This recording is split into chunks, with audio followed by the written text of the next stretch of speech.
I, believe it or not, hate public speaking.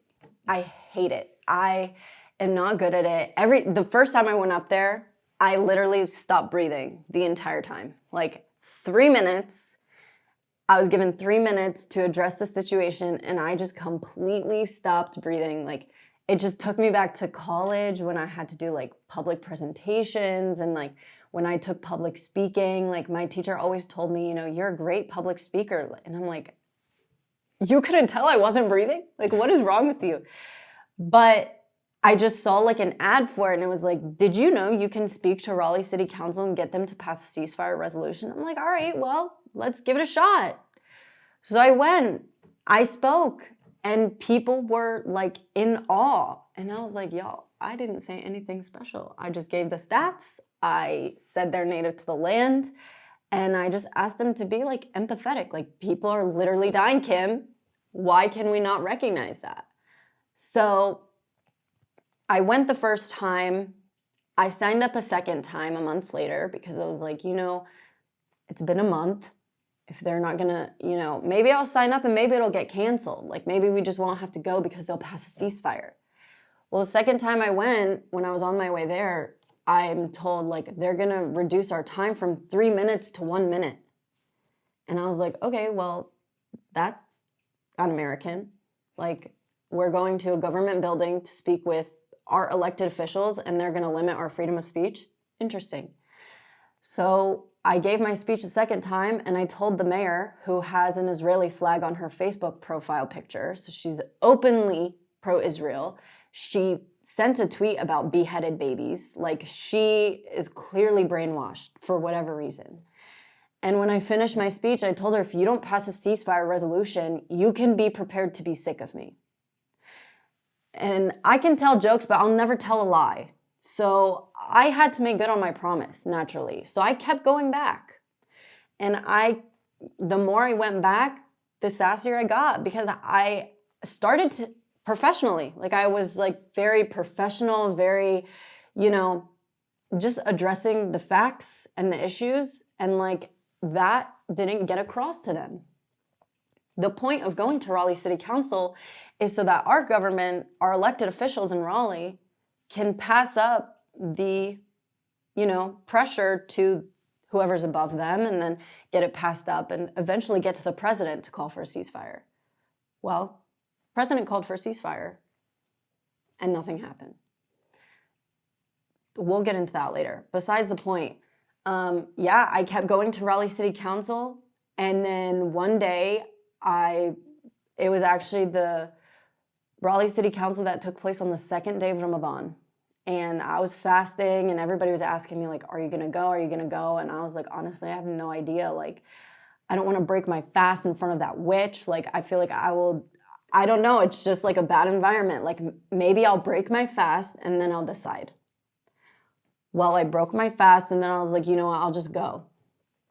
So I went, and I was on my way there, and I was texting in this group chat of people who go, and I was like, if they call my name, like, let me know. And they're like, they already called your name.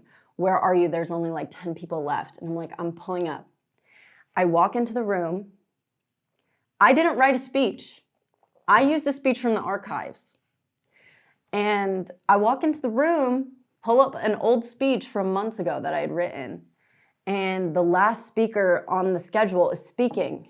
And so I walk up to like one of my friends, and she's like, go find the lady in the clipboard. And I'm like, there is no lady with a clipboard. And then she's like, just go. And I was like, what?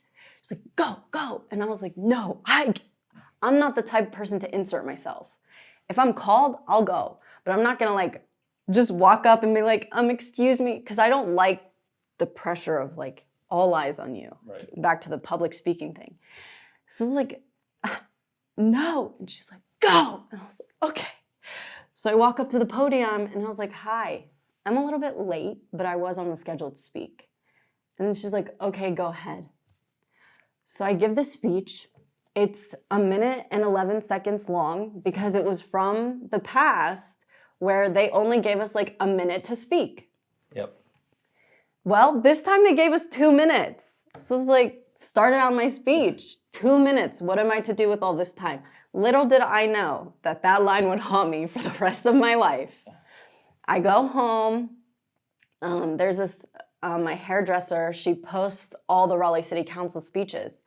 And she posted mine that night, and it got a lot of traction. I was like, this is weird. Like, it's midnight. It's like 1 a.m, you know, when people are not active. Yeah. And all the Zionists are like commenting on her stuff, like, you know, hating, boosting the post. And I was like, okay, this is weird. I posted on TikTok at 1 a.m. Again, so much traction for 1 a.m. I was like, this is so strange. And then I go to sleep. And I wake up the next day. Where the Peace posted my video. Land Palestine posted my video. Bella and Gigi Hadid's sister posted my video to her story. And I'm like, what is going on? Alana Hadid. I'm going to put some respect on her name. I was like, what is going on? Like, this is the worst speech I've given in the last 6 months. And then everybody's like, they gave her 2 minutes. She ate them up in 1. I'm like, little do y'all know. I'm exposing myself now. But like, that was a speech from the archives. I just used it because I went in last minute and it just blew up. And I was a private account up until this point. And I had over 1,000 follow requests that like my Instagram was starting to crash. People were commenting on the video like, you inspire me, like, Danyah for president, like all this stuff. And I'm like, what is going on? Then more people started to post the video, repost the video. And then before I knew, it was everywhere. It was everywhere. And like I said, I do not like all eyes on me. Like for the longest time of my life, I struggled with being perceived in any notion. And now I'm everywhere. Millions of views. All over the world, not just in America, not just in Raleigh, not just in North Carolina, all over the world. I have people sending me DMs, telling me they love me, telling me they want to marry me, telling me all these crazy things. And I'm like, what do I do? I use Instagram as like a diary of a collection of memories. And like, I need to protect my family. I need to protect, you know, the people around me. And like, this is how I do it. Like I have 800 followers. Right. What do I do? And like my friends were telling me, dude, just like delete your posts and just make this like a Palestine page. And I was like, that's going to take a lot of work. I'm like, well, I just don't know what to do. But my Instagram was crashing from the amount of people that were requesting to follow me. And so I just made the decision like, okay, I'm going to take on this public platform. And I'm going to turn it into a Palestine page. Well, on February whatever, I had 800 followers, and today I have 25,000 followers. It's like an insane change from 8 months ago to now. When before I was like struggling with that part of my identity so badly, and now I have people telling me like, you inspire me to speak up. You inspire me to talk about Palestine. You've taught me so much.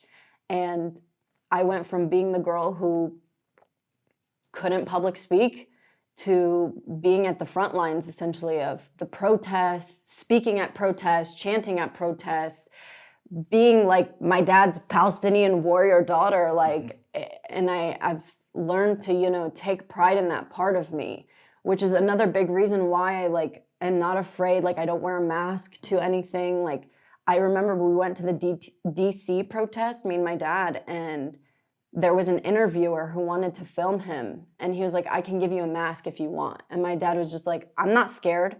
And I was like, you know what? I'm not scared either. So then I stopped. I stopped wearing a mask. I stopped being afraid of not being employed. And I just kind of like embraced it. Like, why would I be afraid of not being employed for speaking out against Palestine when I am myself Palestinian? Yeah. There's no way to escape it at that point. Like, I get if you're not Palestinian, you're speaking out against Palestine, you have to be more careful. You have to be more cautious. But I am a Palestinian entity. So if I'm not welcome in your business, I don't want to be there. If speaking out for human rights is not welcome in your business, I do not belong there.